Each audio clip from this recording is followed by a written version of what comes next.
Yun na guys, gumagana oh. Hahay! Success siya guys.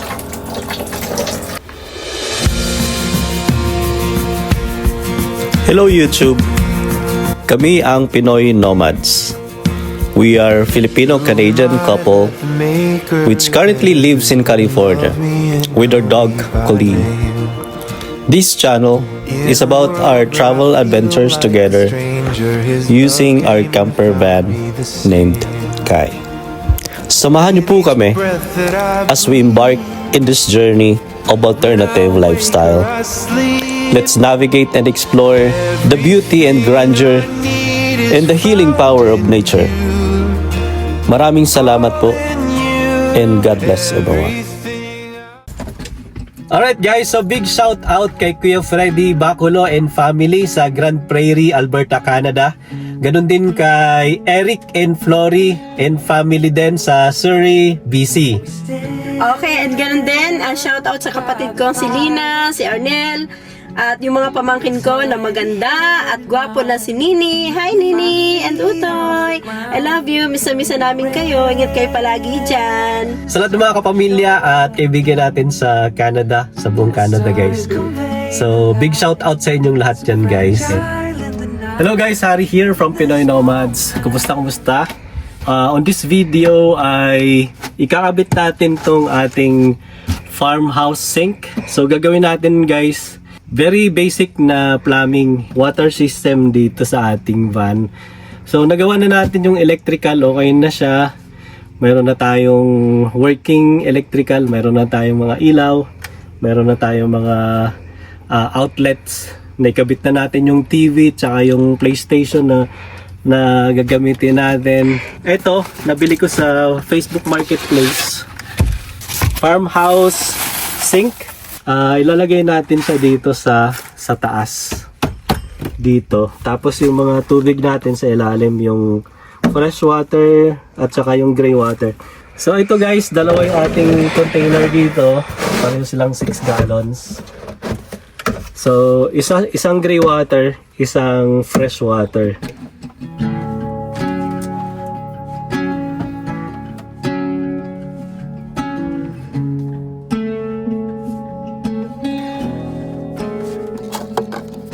Stand by the fire, your tiny hand in mine. You're 5 feet off the ground. You rest on my shoulder. The stars convey the light. So Okay guys. Mamay, bye-bye. Okay guys, so bubutasan ko na to.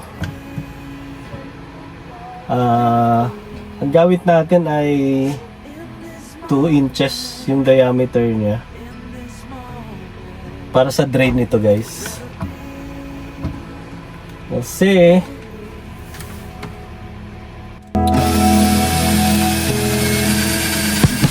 night fades like a whispered song as time rushes on. Oh, it won't be long, fading now into a memory, a picture on the wall, a moment frozen up to fall. okay guys. So nabutasan na natin siya.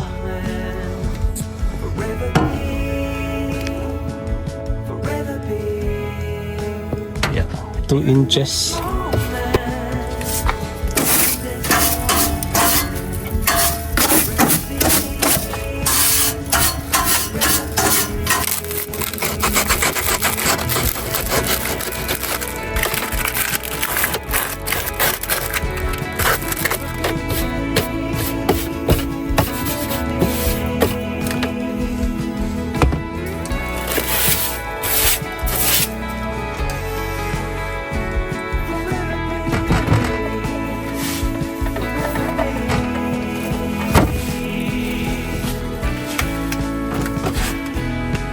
Alright guys, saktong-sakto sa butas.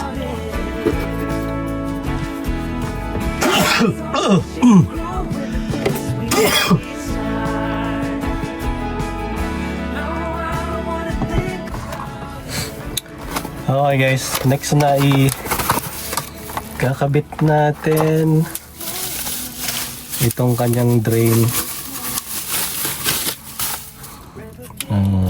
Paano ba to?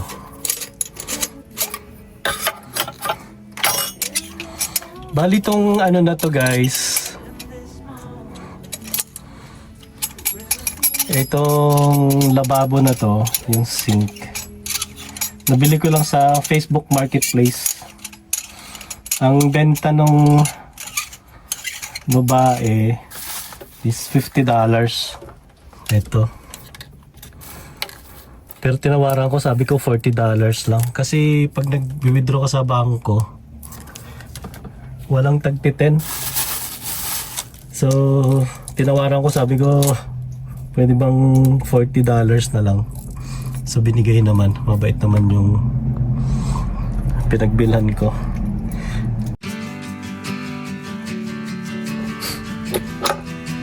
Nice, ganda.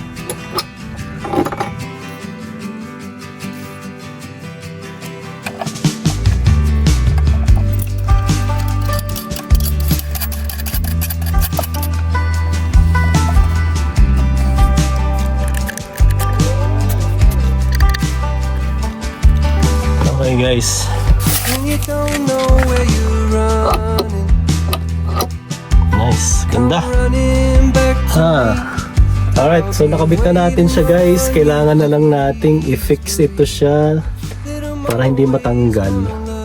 So lalagyan natin ng harang dito, paikot. Pinagpipilian ko dati dito guys, yung stainless steel. Kasi yun nga yung pangkusina. Pero mahal ng mga stainless na nakikita ko sa Facebook Marketplace. Ang inaano ko lang sana yung medyo makakatipid ako kasi medyo mahal na yung mga... Alaki na ng gastos ko dito guys sa build natin. So kaya nakita ko to, sabi ko pwede yeah, ang ganda niya guys, brand new, hindi pa nagagamit oh. Tapos yung mga fittings niya kumpleto. So okay rin naman yung stainless, pero subukan muna natin to guys. Medyo mabigat lang din siya, pero cool. Ang ganda, malapad pati. So, ito na yung ating magiging lababo. So, dito tayo magpo-toothbrush, maghihilamos. Dito na rin tayo maghuhugas ng mga pagkain natin, pinagkainan, halimbawa. So, yun guys. So, okay na to. Okay ngayon guys, try nating i-connect siya sa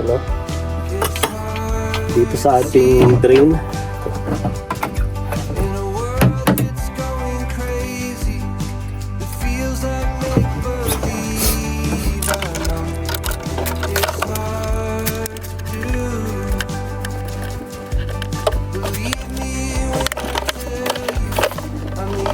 Okay guys, so from the factory, medyo guys, mababa tong part na to kaysa dito. So may stock up yung tubig dito. Kung ito yung gagamitin kong container, it's either putulan ko siguro tong putulan ko tong tubo na to, or teka, padiretso ko na lang na ganun. Tingnan natin guys, tatanggalin na lang tong plastic na to, padiretso. Wait lang.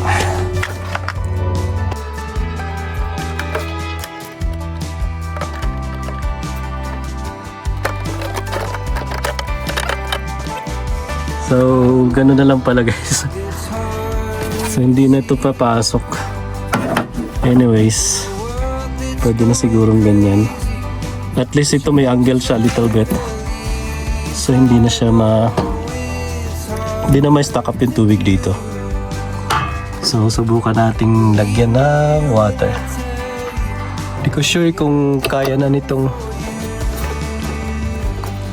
gasket dyan na hindi magtulo yung tubig, or kailangan pang lagyan ng I hope tama yung pagkakabit ko guys. Kasi kung hindi magli-leak siya. So we'll see kung magwo-work ba siya or magli-leak. Tingnan natin. Okay guys, yung gagamitin nating faucet, ito yung USB rechargeable na water pump ito siya guys. So ito ay para sa mga 5 gallons na supposedly na mga drinking water. Ito yung pinagagamitan ko nito dati. So ito binutasan ko lang dito yung vent. Tapos ganyan siya. Subukan natin kung tatagas guys. Sana hindi tumagas.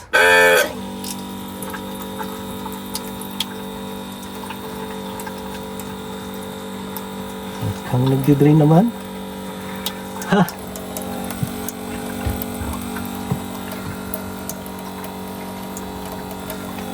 Nice. Okay, mukhang hindi naman natulo. Tingnan natin. Mukha naman natin naka-off yung drain.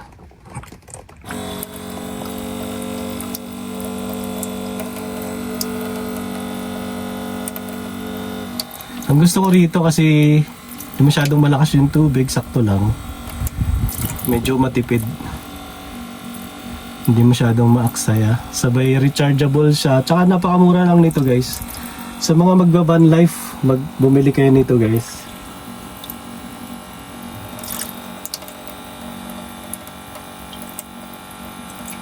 Kasi napaka helpful. Hindi mo na kailangan ng foot pump ganyan or yung the electric na mga na mga water pump.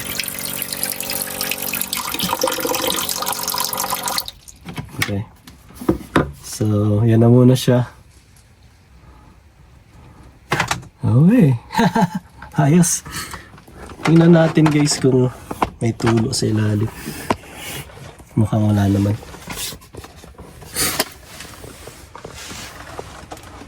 Mukhang wala namang leak guys. Wala Ha, ganda ng pagkagawa. So to, gray water.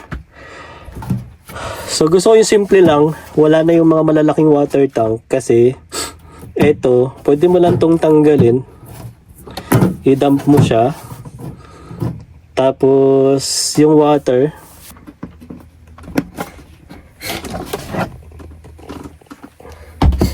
so ito kasing gagawin kong niya, pinakatangke yan. So ito yung fresh water tank natin. Ito yung gray. Ang problema ko lang nito, itong tubing na to, plastic tubing, hindi mag-aabot to.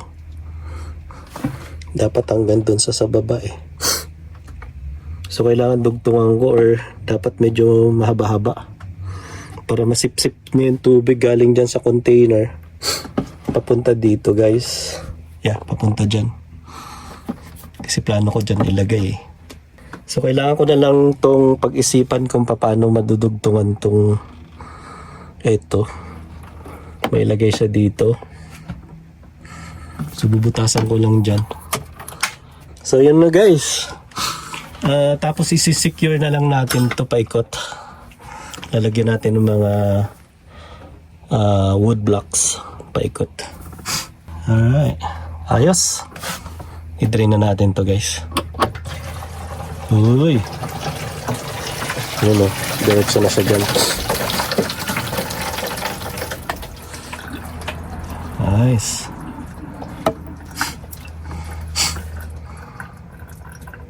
Okay guys, para sa faucet natin, ginawa ko tong platform na to. Nakahoy. Tapos binutasan natin sa gitna. So ipapatong ko to dito. Binutasan ko din doon para lumusot dito sa ilalim. Yeah. Dito yung plastic tubing natin para pang pump sa water.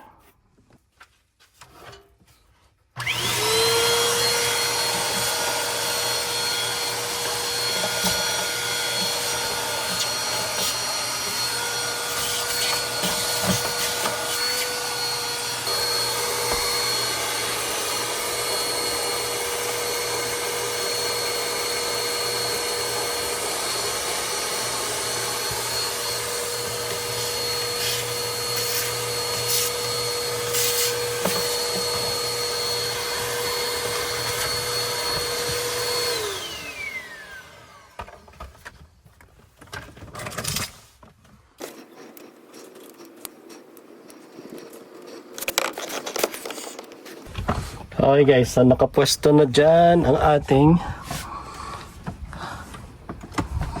water pump. Ang problema na lang natin ito,